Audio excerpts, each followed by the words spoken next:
So this is what's going on at Beach Avenue today. They're having to rebuild the whole infrastructure. They replaced the water pipes, and then the sewer pipe collapsed.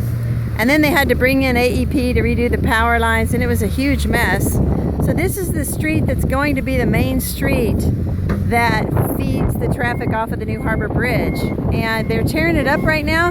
So I think it would be a really good time to go ahead and rebuild this street, and the street department to rebuild it, put new sidewalks and curbs and bike lanes, and just make it a nice gateway for North Beach for that New Harbor Bridge.